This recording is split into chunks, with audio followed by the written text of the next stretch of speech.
What's up, everybody? FMX Legends podcast is back this week. We have Dane Herron. Dane Herron has built literally all of the best FMX courses in freestyle motocross history, from X Games to Dew Tour to Red Bull X Fighters.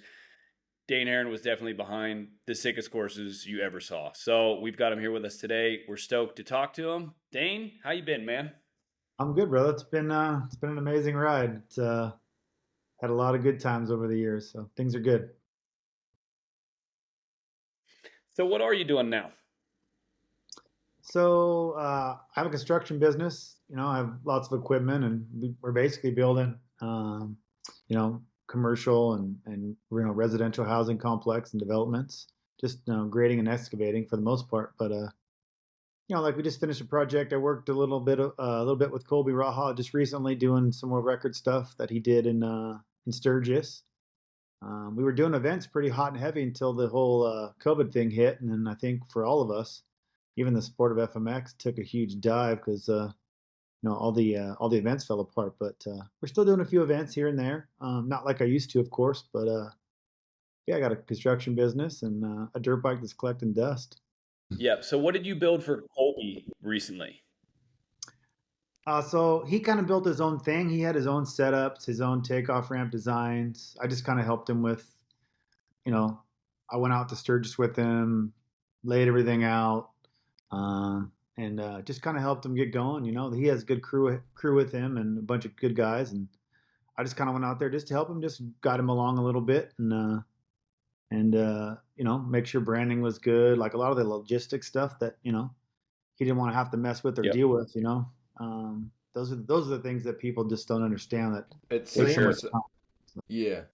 It seems to me like it seems to me being like a track builder like yourself, you've got so much experience at the events, and on and off the bike and within the equipment and the ramps and everything, that you can add so much value without even having a machine at an event like that.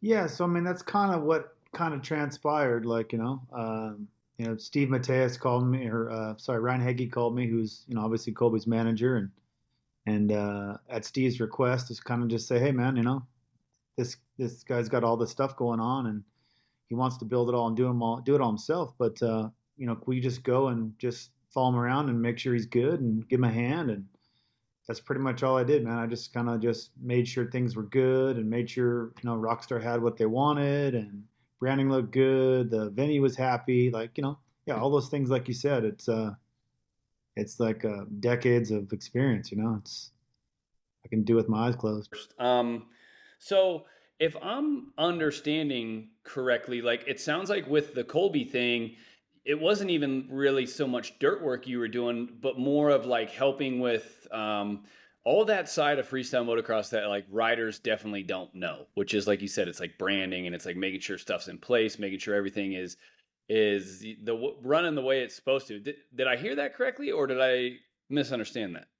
Yeah, no, you heard it. You heard it right, brother, for sure. It's all these years of running events and stuff, and building these tracks. But not only are we building these tracks, but we're making sure the bleacher guys have their stuff set up. We're doing all this crazy other logistical things that people don't understand about. And it's like for Colby, it was kind of that exact thing. He just wanted to ride and do his own thing and not have to worry about branding and those types of things. And so, you know, that's that's part of what's been my business for most of my life. And yeah, not only just moving dirt and riding dirt bikes, but logistics for sure.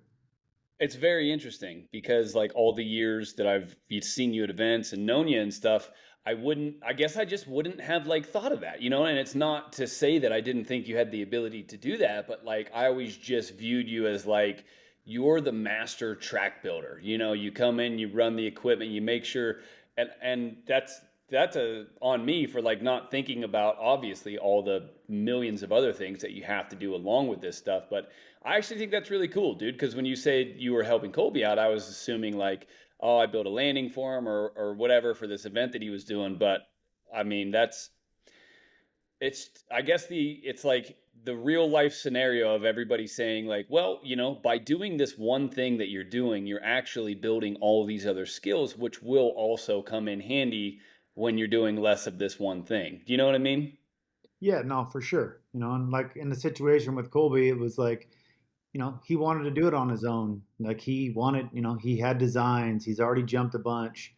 He's jumped 170 something feet, and so he was dialed. He wanted to make sure that him and his guys got credit for it. And like I said, it was just a matter of just giving a little hand where all these other things that seem unnecessary to the average person are actually equally as important. You know what I mean? So yeah, that's what I've been doing, man. I've been running around and with my little credential on everywhere, just trying to help out where I can. And these world record jumps, they tend to be a lot more logistics than they are just dirt work. So Yeah.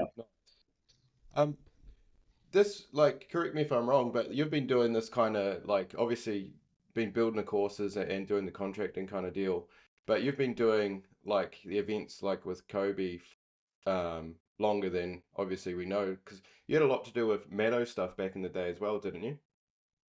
yeah, so like the world record stuff and the distance jumping stuff, I've pretty much I've pretty much done every world record that's been had on in motorsports when it comes to obviously dirt bike with Matto, snowmobile with Levi LaValle.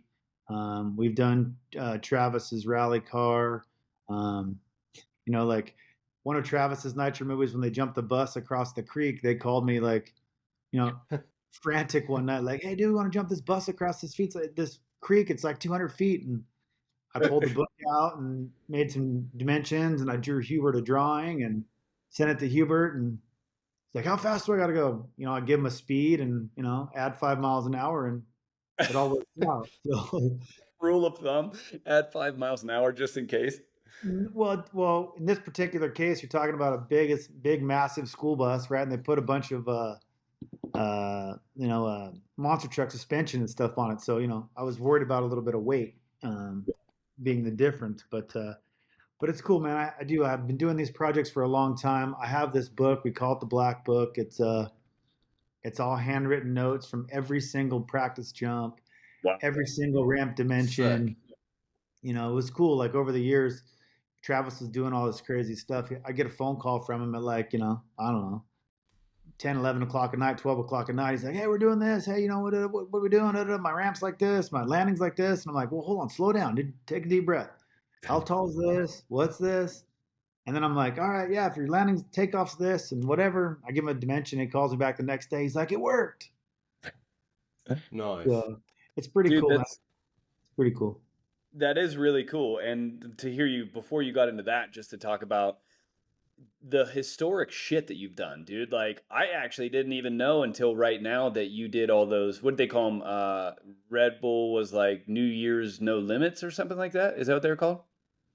Yeah, that's how they started. We started it off. It was Red Bull New Year's No Limits, and then we did the stuff with Travis, the Evil Knievel, Evil Live stuff they called it. Where we did the three jumps in Vegas, and he replicated the fountain jump at Caesar's Palace and all that stuff. So yeah, we've been doing them a long time. Man, and you did all of them. Like, that's super cool. And like I said, I actually didn't even know that. Like, I think Matto's jump at that casino in Vegas. What do they call that casino? Is it just called Paris, or is there something bigger to it than that? Well, yeah, the statue was the replicate. It was a replica of the Arc de Triomphe in Italy. Yep. So it was or in France. It was the same. It's the same replica building of a Yeah. building in Europe. So And that was one of like the coolest ones, I think. I believe me, the world record stuff, that's gnarly. That's so insane, and mad respect for that too. But just jumping up on that thing and what you guys did for that one was like so impressive and neat, and like just thinking outside of the box. And I know that there was like some sort of practice facilities that Red Bull had for that as well, and I'm assuming you were probably part of all of that, like the setup into which I can't even imagine how a practice setup for that works, but like I'm assuming you were probably part of all that from start to finish. yeah, yeah, definitely. I mean, at that particular time, we did have Red Bull did have a training facility up here where I live, up in Piru, California, and we had some space and area to do things like that. And that's the fun part is like, I found some studio guys, which I knew that, a bunch of studio guys up here that ride.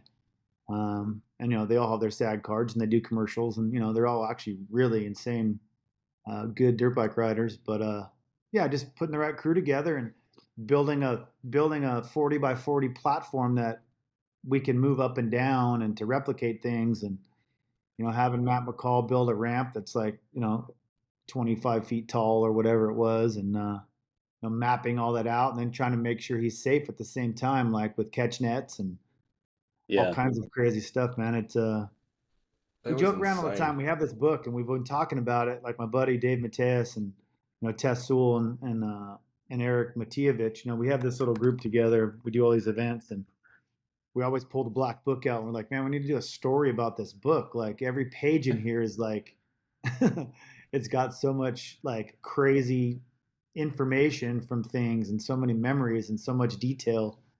Yeah. It'd be cool to share with the world, man. Like we're on this video, but it'd be nice to show you the book and show you the tabs and show you what's on it. It would be cool. That would be pretty Man. sweet, man. And if you're comfortable with like sharing some even just pictures of it, that we could create a cool social media thing for it, I think that's sweet. Now, we actually had Tess on a couple months ago, and he was actually saying that the first X Games, you guys came up with it in a Chili's restaurant or something like that, and you had drawn the course idea up on a napkin at Chili's. Like, do you remember that story the same way? Oh hell yeah, dude! Totally. We've done some crazy things in crazy times. People would call and ask for information, or hey, want this, and you needed something quick, and we were just always hanging out and traveling the world together and the country together, doing other events, and we'd be at an event somewhere and just be like, cool, let's draw something up. And it'd be pretty funny to show you like that. I probably have it in a file somewhere, but like No just way. You have the napkin somewhere? it's possible I do have it. I'm just saying, like I, Man. I have saved so much stuff for my daughter, and just to show her over the when I was younger, I wanted to make sure I saved it for whenever I had kids, and I'm Yeah. glad That's I so did. But cool. I pulled out some stuff recently, and like go the transformation from the napkin drawings to like using Google SketchUp and making shit in 3D. It's like it's come a long freaking way, dude. I bet. That it kind of wants sorry. That takes me back to a conversation we had, like, I don't even know when, but it was a long time ago. And we were talking about, riding and back when you rode, because you rode FMX in the very early days. Am I right? I never really rode contests. Like I was always building the stuff, but back before, yeah, back when I was riding all the time and like I was had sponsors and stuff, I was Yep. kind of like, it's kind of funny. I kind of joked around like I was the one moto guy that never rode a contest, but you know, I was kind of the first moto guy to have photo incentive for freestyle motocross. It was kind of cool. That's so cool. Wasn't a And lot back that kind then, of but and, I wasn't anybody special, but I liked riding natural terrain, and that was and just filming. That was my funnest thing. That's wicked. Did the in that conversation, I remember you saying like there was not much going on, so you guys just kind of built courses at fairgrounds. Am I remembering that correctly? Yeah, in the very early stages, there wasn't, Yeah. there was, Tess was involved in the very original first, freestyle motocross contest in Costa Mesa, and but there wasn't a lot then. We were just all filming and free riding, and I mean, for the most part, just partying and fucking around. You know what I mean? Yeah. Nice. Creating the lifestyle for everybody else to follow, right? I Yep. mean, yeah, I mean, we didn't know we were doing that. We were just doing what we were doing. Like it was a really fun time, man. I think about it all the time, and hearing your guy, getting the email from Levi about your guys' podcast and talking about things, it brings back a lot of memories and starts your mind going about what you did and that time in life. It's badass. Yeah, man. It's surprising how much it brings back old stories just talking to old friends like this, eh?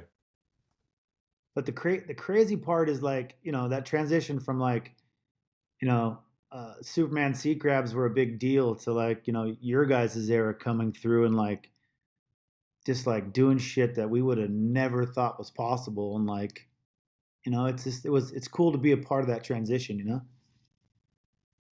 Yeah.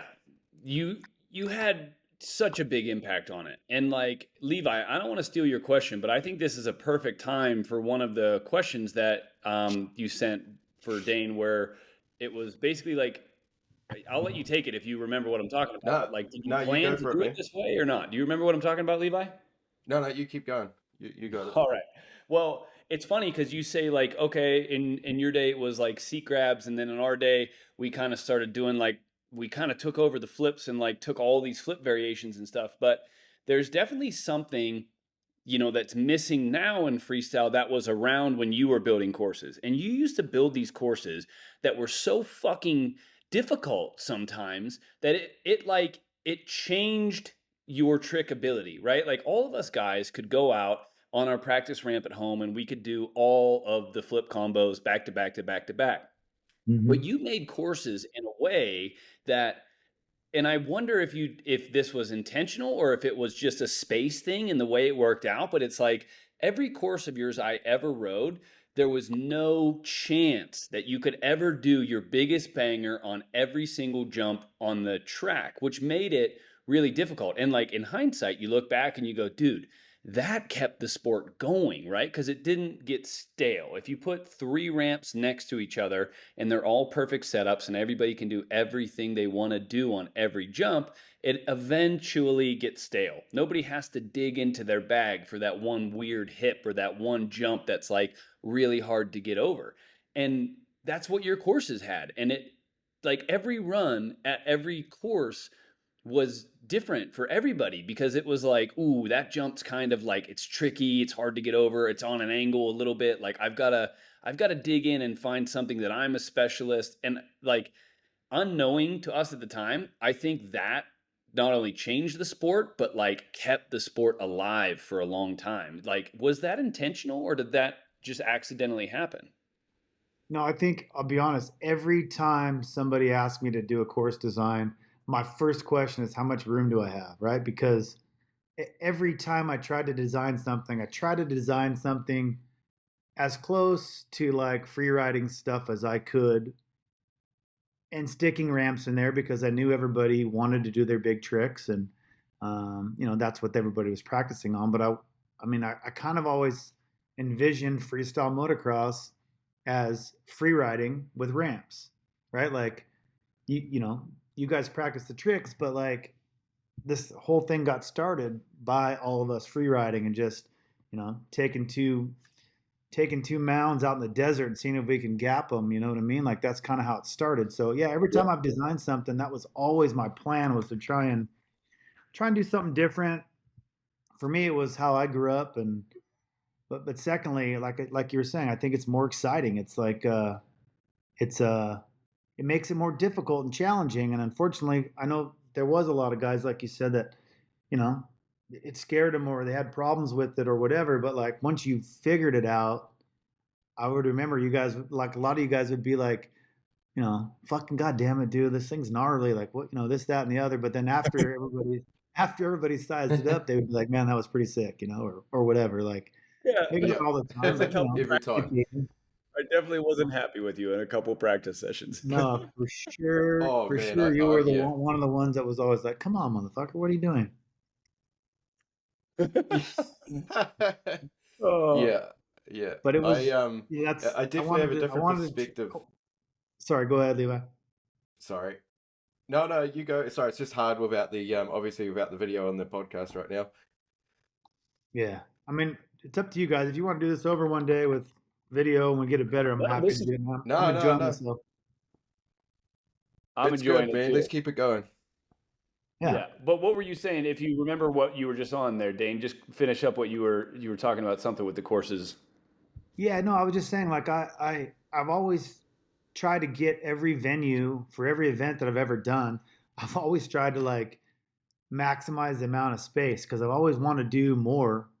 Because as you guys know, there's a minimum amount of in run you need and a minimum amount of outrun you guys need in order to do a 75-foot ramp to dirt jump. So if that's all the max you got, that's all we were allowed to do. You know what I'm saying? So like that's why we started like designing the super kicker ramps and like I tried to start like changing takeoff angles and dirt jump lips and making them steeper in the shorter areas, like trying to make some hips and trying to do those kinds of things because I enjoyed riding it, and it was always exciting. And I knew all you guys were totally good enough to do all that. And maybe a lot of you, some of you guys hadn't rode a lot of free riding stuff at the time.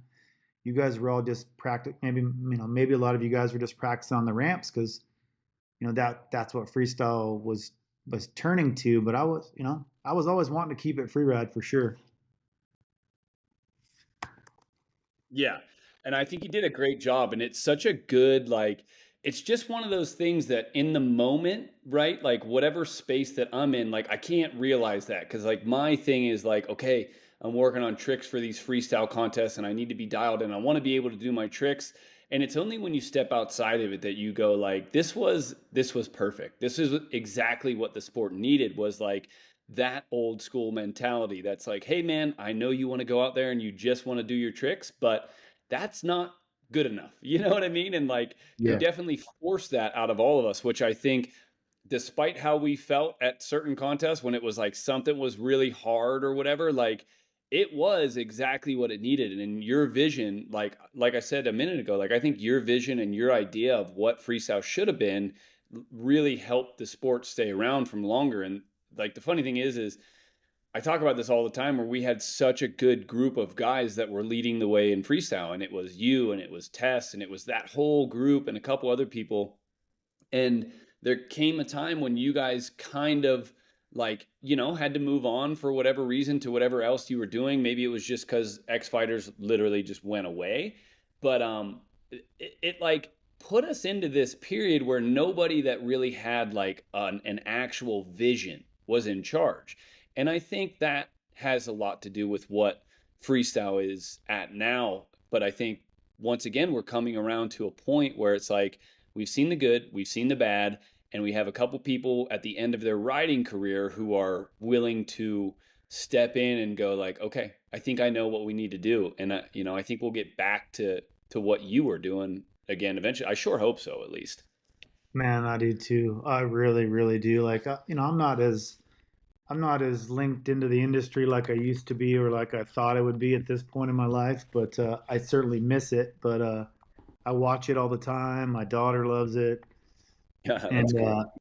it's yeah, I watch it on TV and I watch X Games and I watch the quarter pipe and yeah, I can't help but think to myself, well, I did the first one ever or whatever. Or, sorry, Doug Parsons did the first one ever out of dirt, but I helped him with it. But I made I designed the first quarter pipe ramp um, and to see like some of the stuff that happens in X Games, it's not as exciting. Like I like the nitro Mm. stuff, the airbags and the progression, but dirt bikes need to be on dirt, and that's just I don't know. That's just kind of the way I look at it. You know what I mean? Do you, Yeah. do you think like one of the things I see happening in the sport now is it's nearly like there's two different divisions of freestyle going on, and like for me, I'm perfectly okay with it in the sense of you've got your imagination, your free ride kind of freestyle comps where you still got your big stuff going on, and realistically, like you're just not going to get the freestyle tricks on those courses for good reason. But then you also have, say, like the nitro style things, which are kind of a more of a condensed best trick style freestyle run. Do you kind of see the sport kind of continuing to split like that as we go forward, or? I don't know. I wish we could merge the two. I'll be honest. Like, um, the imagination stuff. I'll be honest. Like, I watch that stuff, and I watch Bierman, and I watch those guys, and that shit, that stuff still gets me off, dude. I love watching that Yeah, stuff. It's like it's the stuff I was trying to do back then. But of course, it's like to another level now, which is so gnarly. Like, I couldn't imagine back then me even trying something that was that long or that far. But yeah, no, I love it. I think that's entertaining. But I also, like some of the tricks that they're doing now is pretty insane. But yeah, it's on airbags. I'm not saying let's not do tricks to something safe, but maybe there's a way to combine the two. You know what I mean? Like like finding the best dirt bike rider, but maybe he has to be the best in enduro and off road and supercross at the same time. yeah, So it's Yeah. it's definitely I agree that if interesting. Go ahead, Levi. Oh yeah, sorry. I was just saying, like, it's just it is interesting to see where it's going, and like I see the imagination stuff, and I'm like, holy heck, these dudes are it's gone beyond free ride or freestyle. Like you're just daredevils when I watch that stuff. Um, but yeah, it's for me, it's kind of like hard because I want to see the bigger courses and stuff come back around, but it seems like just the way, and I'm fully guilty of this as well. Is it just seems the way freestyle's going is we've gotten so technical with the tricks, we've forgotten how to do them over jumps that aren't ramps. You know, like we can still go do them on dirt jumps or whatever, but definitely not to the scale that we do the tricks. Like the tricks have, it seems, have exceeded the the dirt jumps or the creative courses, and it's probably kind of bottlenecked that a little bit. I, I, Dude, I agree. Sorry, go ahead, Adam. Go ahead.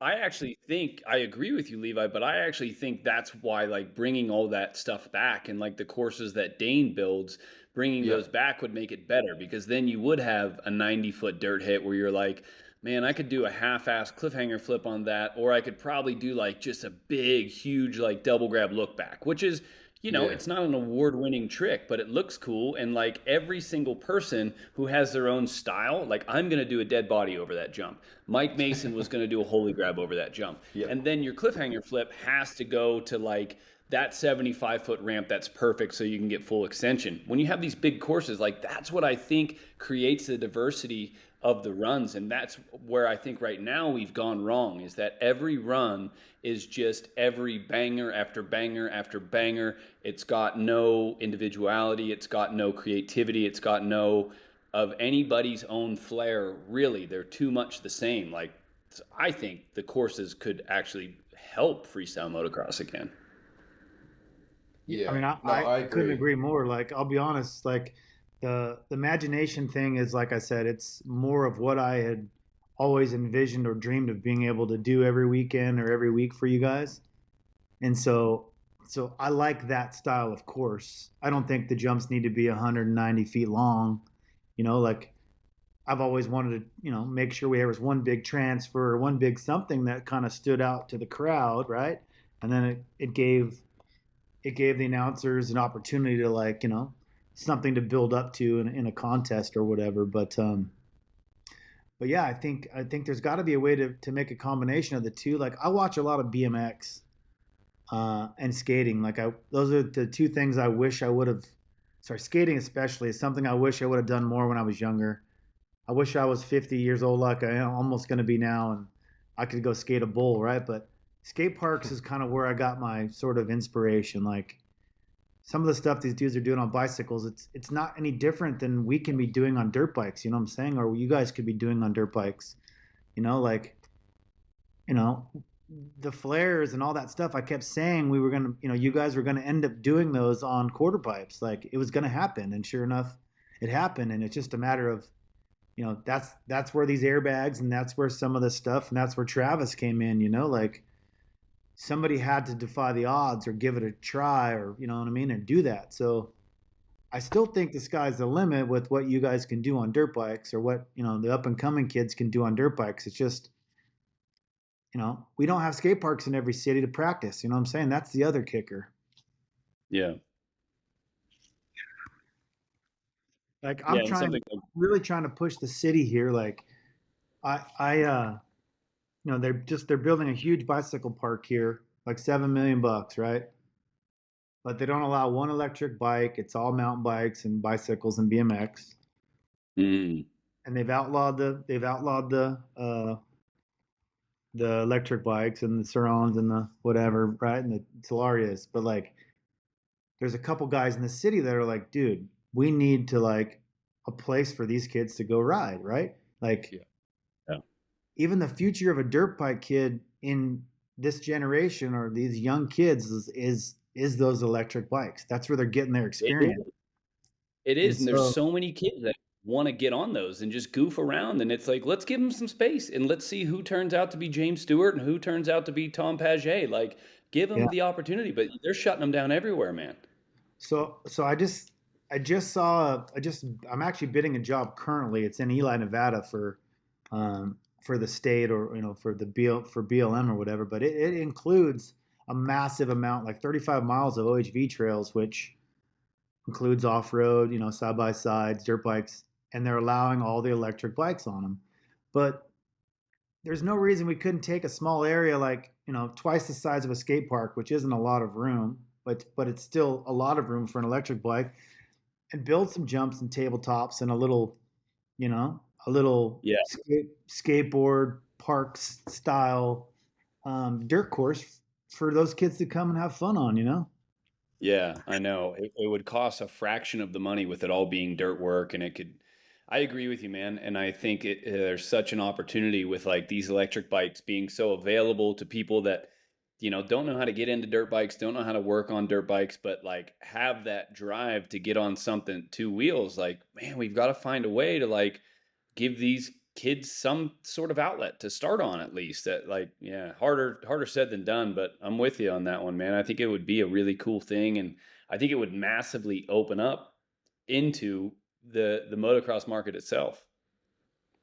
I don't know where you guys are living these days, but if there's you see it, but I mean, and the Surons and the Talarias, I mean, those things are they're to get a really badass one, you're talking about $4,000, right? Which is what dirt bikes used to cost. Yeah. You know what I mean? Yeah. Yeah. They I don't just bought they one. don't Good cost they don't box. cost that much.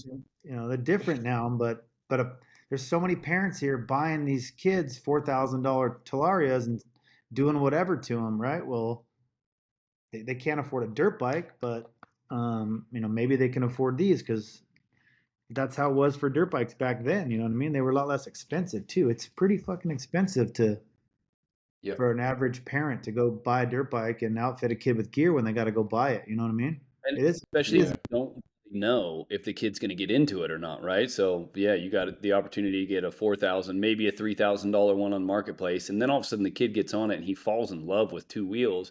Then the parent goes, okay, now I can justify, the $7,000 or $8,000 I'm going to have to put in to get this kid a real bike. But like, what parent can justify it when your kid asks for 10 different things a day, and one of them's a Yeah. dirt bike, and you're like, okay, yeah, I'm going to drain my bank account right now to take a chance on buying you a dirt bike that you might not like in 2 weeks. Yeah. One of the coolest things I experienced was during COVID, right? Like everything's on lockdown, and here's this like little BMX track in the hills, right in the neighborhood behind, where all, a lot of my friends in town and their kids and everybody lives, and where we hang out all the time. So like I go down there with the Bobcat one weekend after the rain, fix up the little pit bike track and fix up the BMX track.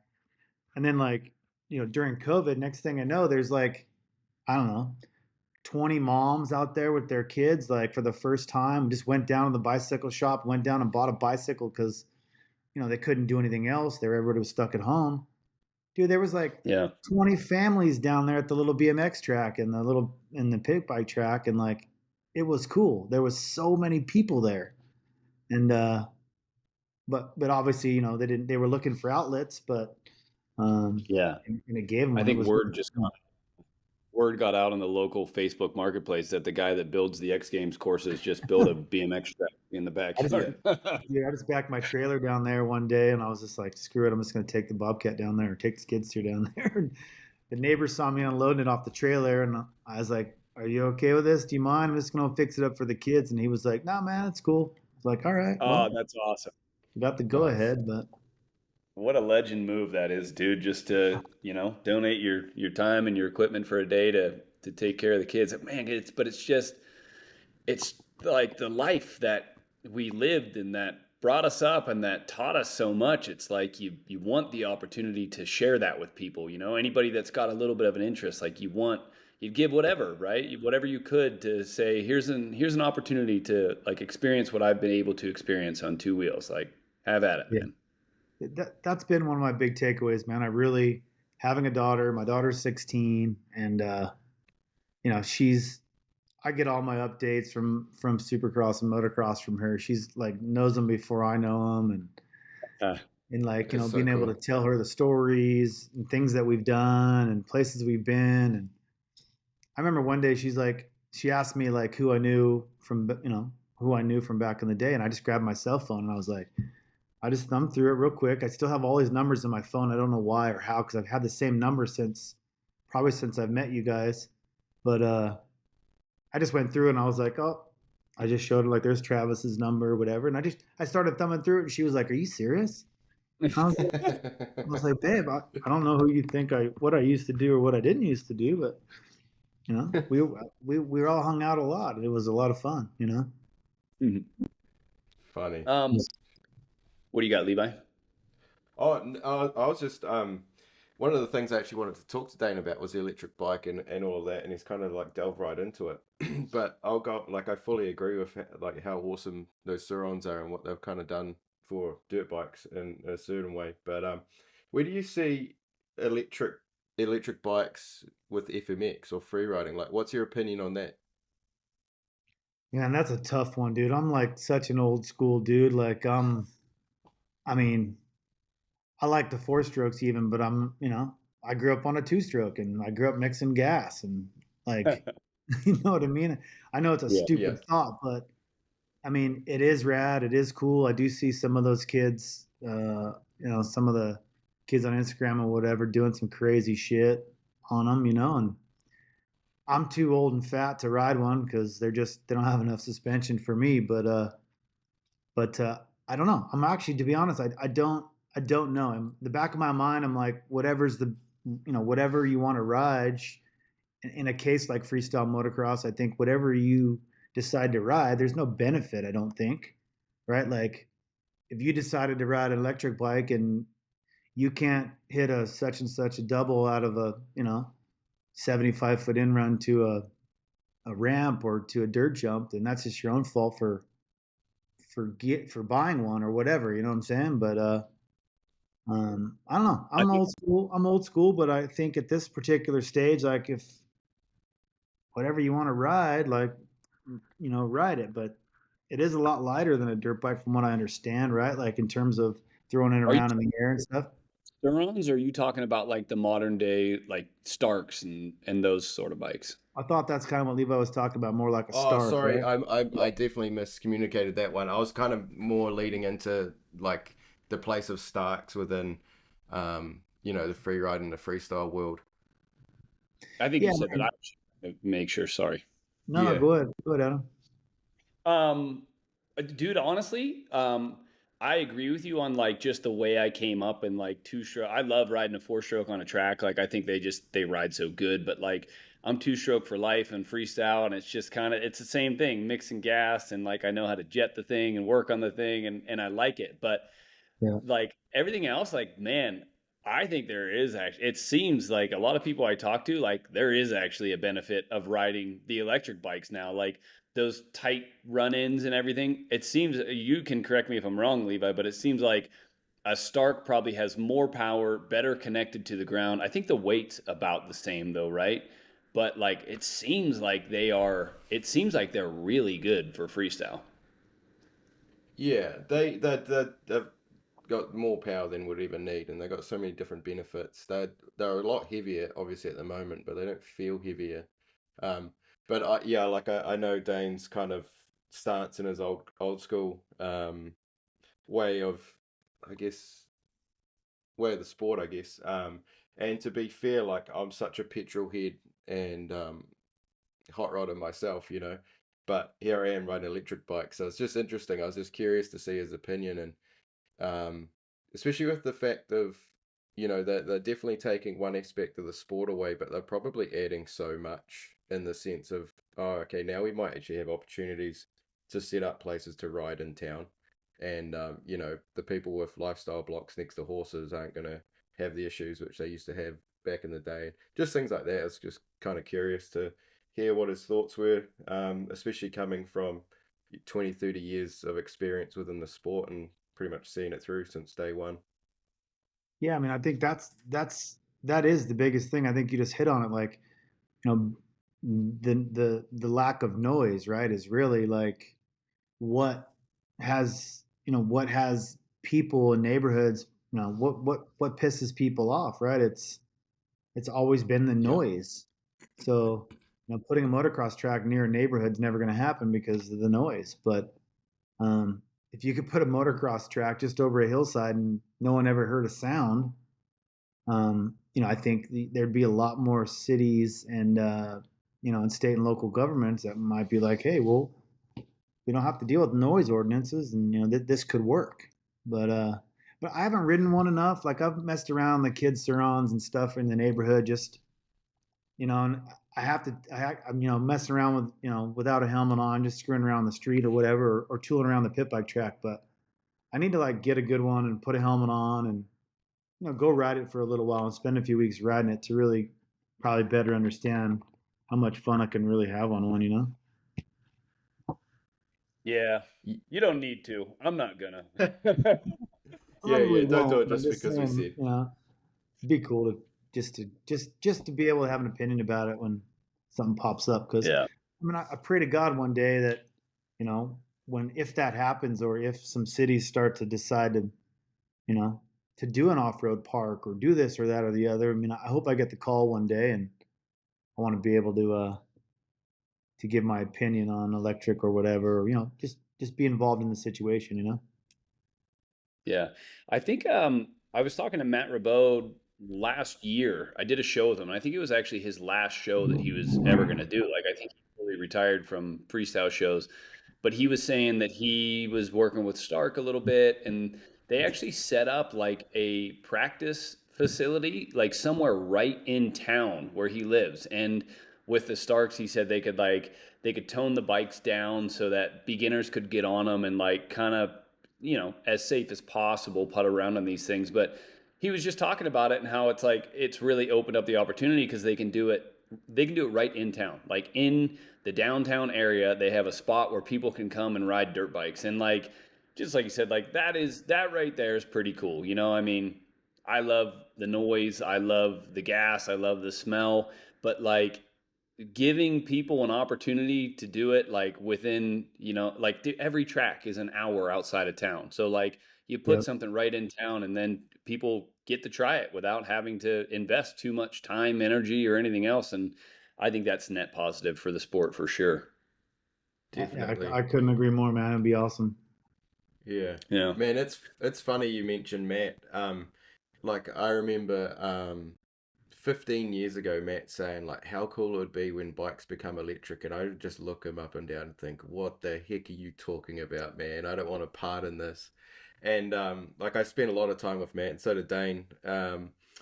But I'd go over and I'd be at his house and ride events in Switzerland and stuff like that. And once I got there, I really understood what he meant and why, just the way the lifestyle is over there. And yeah, but it makes me laugh now. I like look at myself riding an electric bike and I'm like, holy crap, what's the world come to? How did he know this all? That's funny. I used to think the Yeah, same thing, and then when Hill showed up at Straight Rhythm, I was like, oh my god, here it comes. yeah, yeah. It's funny, man. Eating Hey, our own words. we had a pretty good question from one of our members on FMX Legends. We gave them a chance to open up and ask some stuff that they'd want to ask you if they had a chance to have a conversation with you directly. So we wanted to ask one of them. This is John Matthews. He's been around supporting freestyle motocross for tons of years on all the different forums, and he said courses were always so sick. I'd be interested to know what would be some of the unique features that he built into courses that he enjoyed the most. And is there a course that he built that is his personal favorite? If so, if he had the opportunity to build another course today, would or could he do it? So if we break that down one at a time, like what is one of the more unique features that you think you've put in a course that you really remember? This one was probably more sentimental than anything, but I remember having conversation with guys over the years, and I remember having a conversation with a few guys, and especially Jeremy Lusk before he passed away. But we talked about doing this like bowl, like this round bowl where you could double into it, and it was a takeoff, but you could like take off from any angle in it. And I remember at X Games at the Staples, not the Staples Center, but at Home Depot Center that one year after Lusk had passed, and me and all my crew had the Lusk shirts and stuff, and I had built that big bowl in the middle, and it wasn't that crazy unique, but it was a sentimental thing for sure. But the real funny story was that was at X Games when there was Supercross going on, and none of the freestyle guys have doubled into the bowl yet. And Supercross practice had just happened, and Wyndham rides around and goes, "Has anybody even jumped in there yet?" I'm like, "No." He goes, "Do you mind?" I go, "Yeah, dude, no worries." He rode around me and just pulled up to the ramp. Didn't even look at it. Didn't even ride past it, and just seat bounced into it. And I was like, and everybody's looking around. They're like, "All right." And everybody's like putting their gear on. Like, "Okay, I got it." And it was just one of those things. It was so different that it kind of freaked people out because you couldn't over jump it. Obviously, you would be in deep shit, like. Mm. But that was one of the cooler things. But I think the quarter pipe was something I'm really proud of. I feel like I was a part of getting that thing started, and I enjoy it. I love what people are doing on it then, and I love what people are doing on it now. And then a course for me, probably, I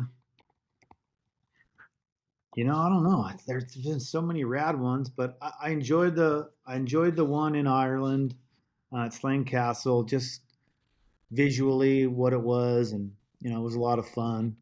And I actually didn't ride that one. Did you ride that one, Levi? No, I didn't. That was the year before I started X Fighters. yeah, so there was that one, and then that year at the Coliseum X Games was pretty cool. Which There was a year?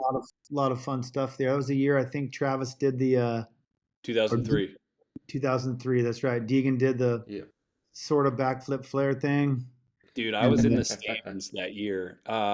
So I had just started freestyle in 2002, and then 2003 I went to X Games to watch. I was kind of like just getting on the radar in freestyle at that time, so I was hoping that like maybe I'd get an invite or like an alternate position. I don't think they had alternates that year, and I showed up, and I remember Metzger crashed in practice, and he was out, and Jake Bowen never rolled in. He wouldn't ride the course. But like I remember being there, and like part of me was like, man, if they would have had alternates, maybe I could have been in. And then the other part of me was like, but this course is fucking scary, dude. Like that one was legendary, dude. Like that was such a big, cool course. Like, man, did that one do a lot for freestyle, I think. I mean that's ultimately what we tried to do every single time. And then like early on, it was just freestyle on the floor, right? And then it got to that point to where that one year, ESPN they planned that Navy Moto X Championship. Remember in San Diego? Yep. And that was the first time I had to really incorporate like supermoto, supercross, freestyle, best trick, like the quarter pipe. And so like the courses got to be like really hard to design to make something rad because we had to implement all the other sports. Yeah. And then I started like trying to design features so that you guys could ride everywhere on the track, even though Supercross was incorporated. But then the venue became too big for TV to shoot.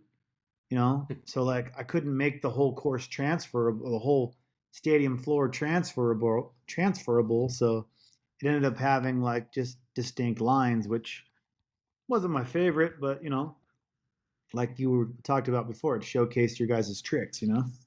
Yeah. I gotta Do charge you my think? computer real quick while we're talking. Yeah. No Go for sweat. it.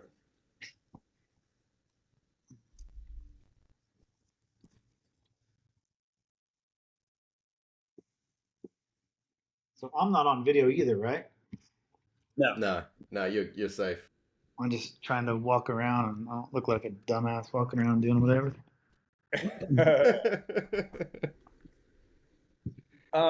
Like, if you can still hear me, so like out of all the people and events that you did events for, like which ones were your favorite to build courses for? Sorry, say that one more time. I'm talking about venues. Well, no, just like in events, kind of like different styles. All right. So like you did Do Tour also, right? Say the last thing. I didn't do what? You did Do Tour. You built those ones as well, right? I did all the original ones, yeah, with the wall rides Yeah. and all that stuff in the beginning. Yep. And then, but out of like say Do Tour and X Games and then Red Bull X Fighters, like which of those, I feel like maybe I already know the answer, but which of those did you like building for the best? Well, early on, X Games for sure, because I think early on X Games, freestyle motocross became a huge priority for ESPN and for X Games. Like those years on the pier in San Francisco with Tony Hawk doing the 900 and then standing on the deck of the vert ramp while all the freestyle guys rode. Like it was a big deal then, and there was a lot less worry about budgets then because it was such a popular thing and it was just there was such a need for it. Yeah. And then as it started being more commercialized, I would say, and then X Fighters really started their series. Um, those were bitching because in the beginning there was not a lot of expense spared. They really tried to allow me to be able to do whatever I wanted to do for the sport, and they made a lot of concessions to try and allow us to have a big badass course. And I think and visually they spent a lot of money to develop it and to make it amazing. And so X Fighters was probably, with the locations and the challenges, it was probably some of the raddest courses I think we've done, or raddest places, of course. But yeah, It definitely was, man. That like building a course in Red Square, and I'm like, just a few feet from the basilicas, and you know, I built a landing. I built a landing in Egypt one time, like 25 feet from the Sphinx, Yep. like things like that, man. I wish it would have documented better so I could share it with people. Yeah. One thing that um, comes to mind when you start talking about budgets and like what you've done is there like there's always something that we want to do creatively, but with obviously trying to find the money or someone to fund it or do whatever is the biggest drawback to it. Is there anything that you've like had in mind that you've wanted to do, but you just haven't had the event kind of come around or the right facility or just the right circumstance to kind of pursue I'll tell you what, bro. There's so many things, it? so many freaking things, dude. Like this one event just comes to mind. It's not necessarily freestyle. It's more just moto and dirt bikes in general. But we had planned this event years ago. We were going to call it Metallicross, and it was while I think it was at Red Bull, or maybe I had just left Red Bull. But we were going to take all the supercross and motocross guys, all the best off-road guys. We're going to build like combination tracks, build a supercross track, and build an enduro cross track. So the guys would have to ride both, and and like kind of just generally see who kind of performs the best out of on a dirt bike. You know what I'm saying? Like, Yeah. it would have been cool, and we got to a lot of got down in the stages of building it, and then obviously budget wise and so on, it's the space we needed, and you know got clipped, but that was just one of those things I really always wanted to do. Um, Yeah. the stuff they're doing at Beerman's, like that stuff is insane. That's always the type of course I'd want to build, and I've always wanted to kind of build. And but yeah, man, that's always the kicker. It's like I think every one of us has had some ideas over the years where like, man, if someone could just fund it, we'd be set. There's lots of those things, man. Like right now, like talking about these surrounds and bike parks, and um, I've always wanted to build a bike park. I want to build an off-road park for motorcycles, like not just trails in the mountains, but like you know, and not just a vet track and a pro track or whatever. Like you know, be able to build some features so the average guy can try a free ride style jump or whatever. You know what I mean? Like Yeah. Yeah. find a location, which we've all seen them driving across the country or around the world. Like you pull up on an area and you're like, oh my god, dude, if I could just have a bobcat for 5 minutes, or you know what I mean, like if I could just pull over there and ride there for half an hour, like I'd be stoked. Yeah. Like there's places like that around the world that if you just spent the time looking, which we have for a lot of years, searched high and low for new places to free ride that you could take an area and open it up to the public and manage it a little bit and give people those opportunities. It'd be awesome. Yeah, man. I think we're like probably closer than we ever have been um, for doing that, especially with the electric bike deal. I mean, I don't mean to keep bringing that up, but if I think that's like our next step into somewhat mainstream to be able to kind of do that, and then also bring it closer to towns for sure. Well, put it this way: if being able to do that in town or do that in a few places around the country means we have to do it on electric bikes, then I say hell yeah, let's do it, kind of thing. Like that would be cool. Yeah, man. Yeah, for sure. If I don't know Yeah. about you guys, but like our local motocross track here just got shut down quite a while ago. Not quite a while ago, Oh, but no way. Which one? um, I just brain farting for a Pyro second. MX? No, well, Pyru's been shut down for a long time because somebody got Oh, killed there, and then oh no. yeah, the other one. God dang it! I just brain farted for a second. It's um the one in the little sand quarry that's up here, right in Lancaster and Palmdale. Oh, LACR? LACR, yeah, it's done. No way. That shut down a second time now. That's But this probably is for like, good, man. It's insurance. They damn.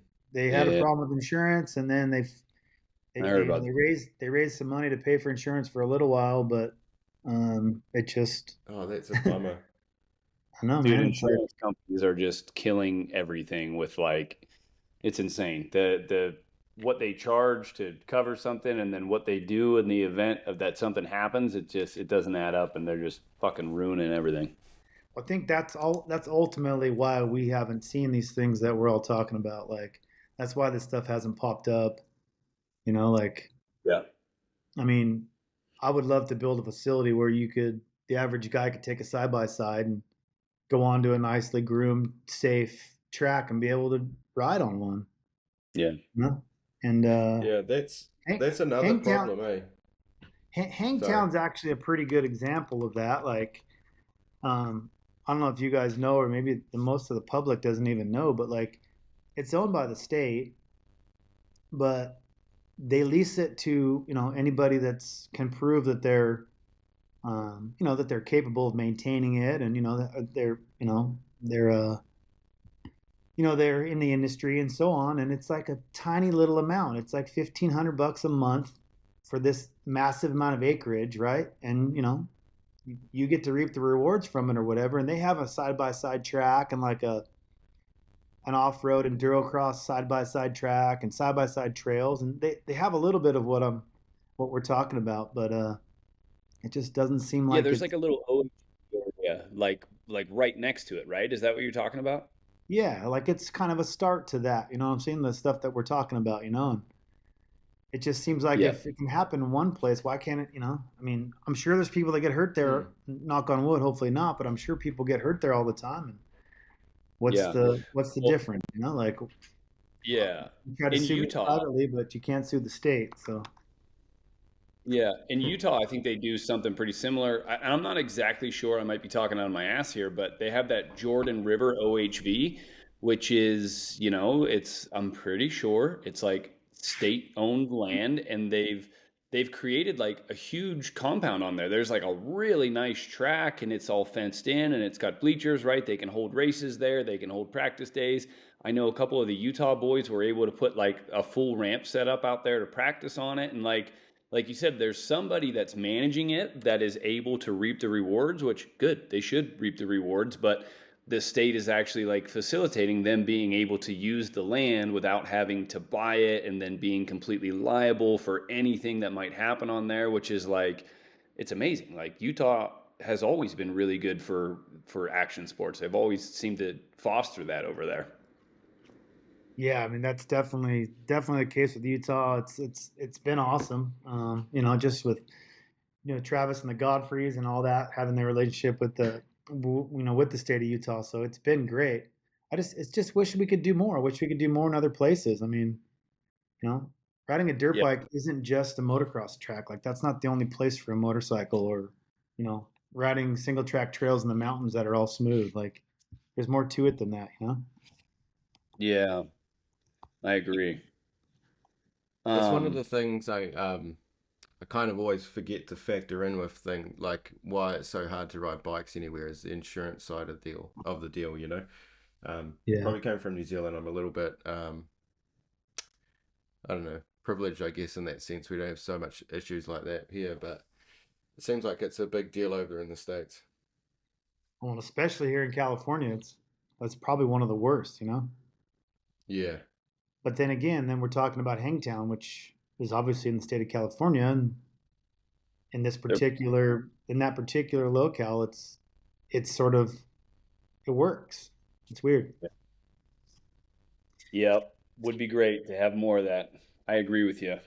Um, Hey Levi, one thing I wanted to ask right now, yep. since we've got Dane on the call here, what course that Dane built or feature do you remember the most? Because I got two in my head right now that I can really remember that I wanted to see if Dane remembered. But what do you got? Hmm. Do you remember any specific courses or lines or jumps or something that like blew your mind at the time? Man, that's an interesting one. There's so many. I swear, like 90% of the courses we rode were Danes. Yeah, um, ah, I'm not sure. Like, what do I remember? Man, I've honestly forgotten so much of that day, those days. It's weird. I don't know if it's yeah, concussions or just life moves on or yeah, um one of my favorite I really liked the them like Dane would build small courses when he had to, mid-side courses and then big courses. I remember the big courses would scare the shit out of me. Um same. but I really loved like the mid-sized courses, like those ones that would like have in like Russia or Calgary or just you know the kind of ones where you like big enough for a double double, but not big enough to go and have to like do a 160-foot step down or something like that. Yeah. But yeah, no, honestly, I used to love the double double lines, and one thing I liked about your courses, Dane, were the dirt jumps were always better than the ramps, which is not normally the case with freestyle courses. So I was always pretty thankful for that. Yeah, you always build a good poppy dirt lip, which like Yeah, I love Jesse Olson too, but when he would build courses, it was always kind of like that flatter lip that would almost like drop your rear tire off as soon as yeah. you took off the lip, you know? Yeah. Danes were always boosty, dude. You knew those things were gonna they were gonna freaking send you, man.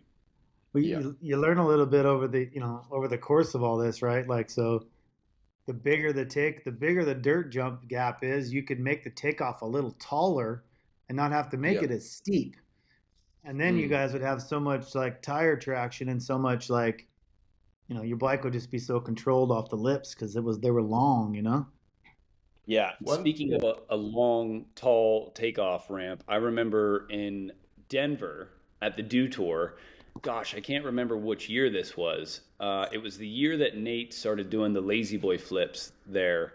But and Travis was at this one too. And I remember when you went like towards the stadium, right? You'd hit the wall ride, and I was never fucking good at wall rides either. You'd hit the wall ride, and then you'd come off the wall ride, and like at elevation 5,000 feet or whatever Denver is, it like you just were heading to this lip that was like, dude, it was so big. And I remember the bikes were slow, and it was just like everything I could even possibly get out of the bike to make it. And I would always just case it. And like that jump has always stuck in my head as being like, that thing was fucking big and it was hard, but it wasn't like impossible, you know? Like even given the how slow the bikes were at altitude and everything, like you made a jump that was like right on the edge of possible with the amount of in run that we had and like the size of the lip. It was right there, you know, and that was a big one.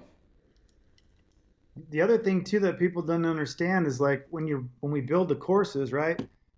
I, if I were to take and you know build the dirt jumps flatter than I think they need to be, and then always steepen them later, it was a pain in the ass, right? Like Mm. to add dirt to build something steeper takes a lot more time. It's a lot harder to do, and then I have to build it and then shape it, right? So I hated to have to do it, but a lot of times we had to make the takeoffs, like steeper than they needed to be because I could always just take a shovel and knock it down a little bit if you guys were like, "Hey man, that's too steep," or "Hey bro, I think it's got way too much pop," and then I could just take a shovel and we could shape one little line into it that was more mellow to test.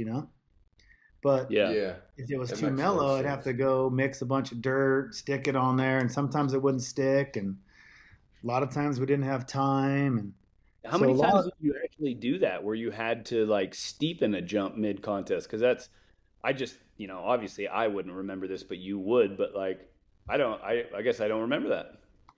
yeah, to be honest, I don't recall having to do that too many times. Um, because like I said, I would just if somebody showed up and if a couple guys came to me and said, "Hey man, that thing just looks way too lippy," I'd be like, "All right, man, no worries." Like, I just go take a shovel and I would just lay down like a foot wide, a little patch and knock the top off, and then they could Mm. try it, and then all I would have to do is take the skid steer and just go match to what that was, what everybody liked at the end. Yeah. So it Yeah. was it was kind of a it was kind of a little act. And we only, after you guys would practice, I would only have like sometimes like 30 minutes to do shit before before you guys Yeah. had to Yeah. ride, or I had to go try and put some water down or whatever, and it's 105 out, or Yeah. rain's coming or whatever. You Oh, guys, so many headaches. Yeah. you guys But always I had think, the most insane schedules. dude, and you could imagine like at X Games, right, with freestyle, best trick, supermoto, Yeah. supercross. And then after you guys were done, I'd have to stay up all night with the crews, and we would flip the whole stadium to rally. Yeah. Move That's move four insane. move 4 or 5 thousand yards of dirt in a How 12-hour period, and be ready for practice at 9 o'clock. How many hours of sleep a day do you think on those years of X Games where they had all those things you just mentioned? X Games was a week long thing, and you were probably there longer than a week when you like the initial setup. Like, how many hours of sleep per day do you think you actually averaged over the course of the whole weekend? Dude, not a lot. Like once once the build stopped and you guys started practicing, or everybody started practicing, it was like zero, really. Like, we'd sleep an hour or two here or there, or I'd have to be back and forth between the Staples Center and the Coliseum, and like, because speed and style was going on here in Best Trick, and freestyle was over here at the Coliseum, and we were driving back and forth. But man, I tell this story all the time, but like when it's happening, it is what it is. You just pop up, you just do your thing, you got to get it done. And then the second it's over and you guys get your medals, we get back to the trailer or our little boneyard and we have a beer and relax. It was like instantly asleep. I would Yeah. just fall asleep like in my lawn chair, wherever I was, like instantly when I knew when the uh when the adrenaline had wore off. Yeah. That that kind of leads me into my next thing, but a lot of people don't actually realize like you're not. We kind of touched on it at the beginning, but you're there building all these courses, you're doing all of that stuff. But then not only that, like when the course is done and then it's time for practice and competition, you're there on the sidelines with your walkie-talkie or your radio, and organizing and managing that at the same time. Like it just didn't stop, eh? No, man, it's and what people don't understand is I'm managing the TV crews and where they can go, and the hardest part was shaping this badass course and spending all this time making it look badass. And the TV guys would show up like 24 hours before you guys are gonna ride and be like, "Hey, I got to dig this all up, put a cable across here." And I'm like, "No, you don't." Oh man. And then the bosses would come down and be like, "No, no, we really got to." And I'm like, "Okay, I will." Yeah. Yeah. Because That like trenchers, and take a 12-inch wide bucket and just cut across the bottom of an in run. You're like, fuck, it's Yeah. gonna leave a hole no matter what. You know what I mean? Like you can't, I yeah. can't, I can't dig it, put a cable in there, and then go get a vibratory plate and put it on there and do it right, because there's no time. Hmm. But That yeah, it was always crazy. that kind of leads me into one of these like vivid memories I have of you. which is you being there, like at all times on the courses. And I actually mentioned this to Adam the other day, and he's like, "Holy shit, I've got the same freaking story in different contexts." But I remember, I'm not sure if you remember this, but in 2010 at Pomona, I forget the name of this event. It was like LG or something like that. Was that Yep. what it was called? Um, Yeah, the LG I Action Sports. cra Yeah, that's it. That's the one. I crashed and broke my femur, and I remember laying there on the floor, and the paramedic. I don't really remember what they were doing, but I don't think they realized my femur was broken at this stage, and anyone who breaks a femur knows that it's broken because your whole bottom half of your leg's just flopping around. And they're trying to do Hmm. something or get me up, and I'm like, "Nah, don't touch me, don't touch me." And at this stage, you realize the situation and stepped in and pretty much like put a stop to all of that, pretty Yeah. sternly, I remember. And I was forever grateful for it. And I remember like from that point on, you were there at my side until I got in the ambo and I was out of there. Um, do you remember that at all? I do, dude. I remember. You know what's crazy is I remember it like it was yesterday. Um, No the one way. thing, that leads me to I've put every one of you guys in that have been in an ambulance. I've put every one of you in the ambulance. Like you're not the only Yep. one that had that story. Like I was in Costa Rica Yep. with Lusk. I mean, I got a funny ass story with Matto in Ireland when he broke his leg, and they put that Yep. they in other countries, and they use the gas when you initially get Yep. hurt instead of waiting to give you morphine. And Matto, how crazy he is. He's screaming at the top of his lungs, and they stick this mask on his face, and then he's like, "Bro!" He just starts like making these weird ass noises because the stuff had just hit him. But that's the crazy thing is I tell people this story all the time, is that I've put all of you guys, pretty much every one of you guys that have crashed at any one of these events that I've been on. I remember always wanting to be the first person there because I know what it's like to crash. I know what to do, and I feel like I know what to do and what not to do because of how many times I've experienced it. Yeah. Yeah, man. Yeah. And When I've so, always had yeah, so much it's respect for you for that. yeah, yeah, when it's Levi something. told me that, sorry. No, no, go ahead. When Levi told me that story, same thing he just told you in the same way. I was like, damn. I was like, I never really even put two and two together, but when I got hurt pretty bad at Pomona that one year and I got helicoptered out, there's some video that's still on the internet of it. And, from time to time it comes up. I see the video or somebody asks to see it. And one thing like that just shined into my head as soon as he told me that story is I'm like, there's a couple shots of me getting carted out, loaded up, and you're in every one. Like everyone, and I have zero memory from that whole event. Like I remember nothing. I woke up at some point later in the hospital and was like, "Whoa, where the fuck am I?" But like, yeah, man, you were there. Like you were on the side of the gurney. You were putting me in the ambulance. You were there when the helicopter was taking off. I'm pretty sure. I was just like, "Damn, that's." I didn't even think about that, because it's like I just saw videos of it. It was all a daydream to me. But that's pretty special and pretty crazy, and for you to care that much to take care of more than just the course, but also the guys on it. Yeah, man. Like when I first started doing this, like X Games in Philadelphia, like I was still riding a lot then, and I was testing everything too. So like I know when you guys crashed, I mean we're all riders at the time, and I know what it's like. I know how it feels.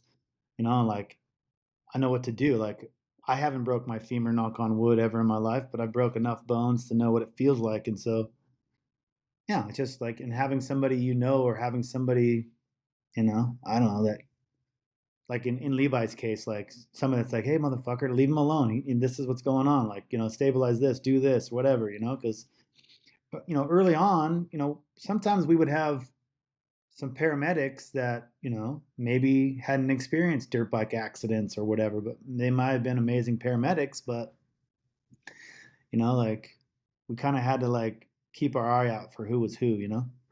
Yeah. Yep. Isn't So, that amazing? Like, just being around dirt bikes and accidents so much, you do pick up on things, and like, the same goes here. Like when there's an accident here or whatever, you're always constantly like trying to navigate it. Like, hey, dude, take it easy. This might be like this, or like you said, like they could be really good paramedics, but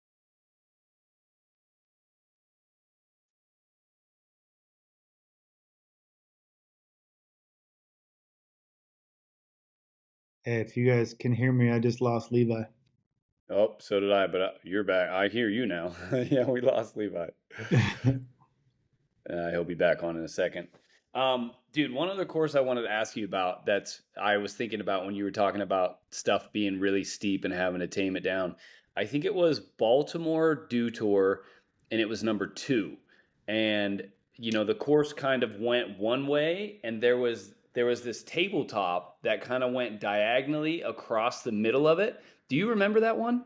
I do, yeah. It was funny. I was pulling some stuff together for this kid in Germany that's kind of doing those little photo book, and I had Yeah, yeah. gone Jordy. through it all. Yeah, yeah.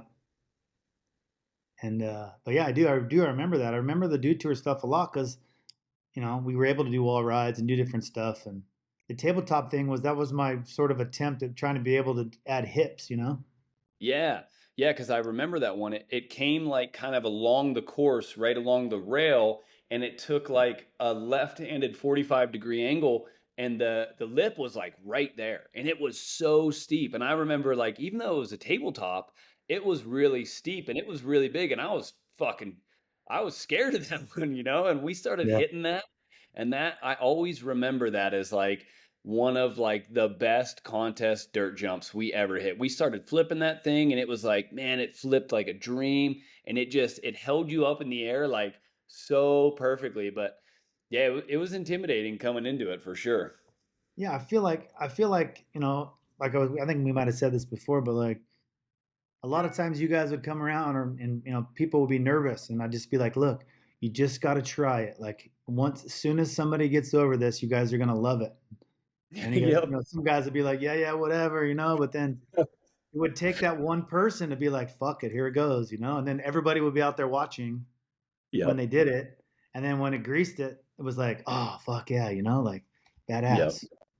Who do you remember as being that one person the most often? Oh man. It kind of changed over the years, but like, um, I remember back in the day, Tommy Clowers was one of the ones that used to always hit shit first. He Yeah. would he would always hit shit first, even when we were out riding free ride stuff. Like he was one of the most naturally talented riders on a dirt bike I've ever met or been with or rode with in my whole life. And Mike Yeah. Craig was the other one. I'll be honest. Like in natural terrain, Mike Craig was one of the best riders of all times. But Tommy for a long time, um, in that same era, Mike Jones would always, want to be the tough guy and want to send it over something. You know what I mean? Um, Yep, definitely. but then I think at some point I remember, like even I kind of want to say I remember Nate at one point when he was at his sort of confidence level was up real high for a long time. He was jumping stuff first sometimes. Um, but yeah, I don't know if one person stands out so much. I'll be When laying in bed tonight, and I'll answer that question will pop up in my yeah. head, and I'll be like, "Oh, it's so and so." I remember like early on in my days, like if there was that one like kind of big jump on the course, like for some reason, and I don't know if this is right or not, but I kind of remember Miller being the guy that would go out there and like eyeball it a bunch of times and then finally hit it. Like at least at LG, Yeah, I remember him doing that. You had some big ones right up the middle, and he was like he would wait. He would purposely wait till like the last practice and then he'd go out and hit it. yeah, I do. You know what? I do remember that. And one of the things I remember the most about Miller is I didn't know him very well in the beginning when we did that like one of those free ride tours that he got invited on, and we were at Caneville, and here's all these dudes, and sorry, Sorry. I don't know, but I can't turn my audio off or else, It's all right, dude. but I just remember there's all these badass freestyle dudes, Metzger, everybody, you name it, Trigger, whatever, and here's Dustin Miller. We're all looking at this double that's like this gap over a mountain. I can't remember they had a name for it back then, but you probably remember seeing the video of it. But he does this double for the first time that we're all looking at. We're just like, at the time, people were like maybe didn't know him and were like, he was so quiet and whatever and so different and little and clean cut and whatever compared to everybody else. You know, they were fucking with him all the time. And then he hits this double, dude, and then it's like everything changed. They were like, okay, he's fucking badass, and Yep. he did that a lot when we free rode. It was badass. Yeah, he definitely had that like eyeball to be able to look at it and just kind of figure it out, which I never had that. I was always like, you hit it, I'll figure it out after you, dude. Yeah, that was always the crazy part, man. Like, that's, that's kind of how people got their name back in the day, right? Like being out free riding and those guys that did it for the first time. Yep. Obviously Seth back in the day, Yeah. he's who he was because he tried some shit that people were like, no, no, no, no, man, I'm not doing that. I know he made a whole career off of that, dude, to send it. So, and then, he turned out to be, he turned out to have lots of experience and whatever. But that was always the biggest thing is hitting it first, man. I'll never forget it when I built the first snow jump in Mount Snow for Winter X Games. Everybody's like, it's not going to work. I'm like, well, I'll have to do it first. I'll have to, I'm the one that says I can make it work. I'm the one that says I can make it happen. I'll hit it first. And Yeah. I can remember that was one of the scariest things I've ever done in my whole life. Really? It's just because the jump was big. We had to make it. We made it big because again, I wanted to make the takeoff long, so that with the spikes on the tires, you made sure because I didn't know in the beginning, we didn't know how it was going to work out, and none of us were riding dirt bikes on snow and ice. So I just in my mind, I'm thinking to myself, okay, well, this takeoff needs to be long so that we get enough traction all the way to the top, and it's we don't get wheel spin. Yeah. Like the short ones, you just get too much preload and you stick too hard in it, and. But Yeah, yeah. Makes sense. How I big just was that one? I think they were all like around 90 feet or right around 95 feet to the sweet spot. It's And ultimately what it ended up being. you were probably like over 8,000 feet up there, huh? Yeah, and so here we are. I didn't even ice the thing down really enough. I didn't know that process, like I hadn't dialed it in yet. And so here it is, me, Mike Jones, and somebody else. We were up all night screwing in 500 screws into each tire, like getting them all ready, and didn't know how they're gonna work. And I remember taking my first in run at the takeoff, and I made this huge rut with just one in run. I'm like, oh fuck, this isn't hard enough. And then I'm like, oh shit. So then I had to skip a line, do another in run, and then we ended up jumping it. I ended up over jumping it by a little bit, but it worked out, but it was scary. I kind of looped out. I remember in the very beginning, and then I was like, phew, got that one out of the way. Yeah, yeah, well, it's scary, like not knowing exactly what's going to happen. Like you said, Yeah. big snow jumps had not happened before at that point. No, dude, it was crazy, but I'm glad I was able to do that because, like, ESPN and everybody had said, "Can you do this?" And I was like, "Yeah." In my head, I'm sure I had doubt, but I was like, "Well, I'm sure." With the snow park guys that do the snowboard parks or whatever, those guys' experience with snow and ice, I'm sure we could figure out a way. It's just a different surface. The angles and all that's the same. Yeah. I feel like that's such a big part of like all the stuff you guys created with you and with Tess and with everybody that pioneered the sport and put it in cool places and did cool things. Like you guys all had this like even as scary or as uncomfortable as like unsure as you might have been about certain things, like you guys just dove in and you were like, well, yeah, we can. Sure, it's gonna be maybe difficult, hard, who knows, but we can. And yeah, that was like the attitude that made it. And that's that's a that's a good attitude to have, man. Like without that attitude, there probably could have been a lot of times you guys would have been like, nah, that might not work. But it just goes to show the power of like a positive attitude and a can do attitude. Like you really can make anything happen. Yeah, we just wanted to try it always. We had this joke about never saying no. Like Tess Yeah. would call me and be like, "Hey, I got this call from so and so in Germany or whatever. They want to do this, that, and the other." And I'd be like, "Yeah." He's like, "Are you sure?" And I'm like, "Yeah, fuck yeah." That was just our thing. We would just say yeah, and then we take a deep breath and take a step back, and then start thinking about it and go, yeah, yeah, no, it's really possible. Yeah. So Well, that's cool, man.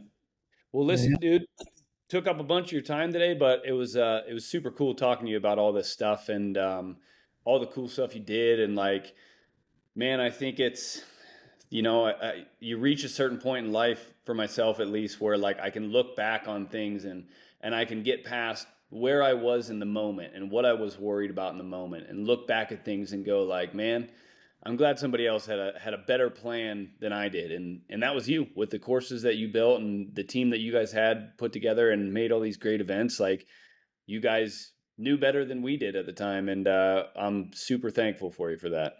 I appreciate that. It means a lot. We tried to do the best we could and tried to make the right decisions for everybody, and yeah, man, it was it was a time in my life that I'll never forget. Likewise, man. A lot of good memories from all that. Well, Dane, thank you so much for being on with us today. Do me a favor and just don't leave right away when we hang up. But yeah, man, epic talking to you. And like, I really hope that something comes together somehow in the next couple years, and maybe we with the FMX Legends get an opportunity to do something with you and maybe put on a cool freestyle contest somewhere again. Hey, the biggest thing I just want to leave everybody with and people to think about is if we could find somebody to put together just a ride day or a weekend or a couple days or a little ride trip somewhere, be fun for everybody. It could go, or as many people as we could get to go with our kids and our families, and be able just to go kick it and ride and camp and enjoy this latter part of our lives with kids and families together would be fun, man. I've only ever done one Caneville trip in my life, but it was a damn good time, and I'd be stoked on something like that. And I think it's something that all the current day old people with freestyle motocross should definitely look into doing. Yeah, for sure. Well, thank you guys. I appreciate it. All right, I Dane. cut out there and I'm not really too sure what happened, but I made it back on. I just want to say thank you, Dane. It's been awesome catching up and hopefully catch up again, you again soon.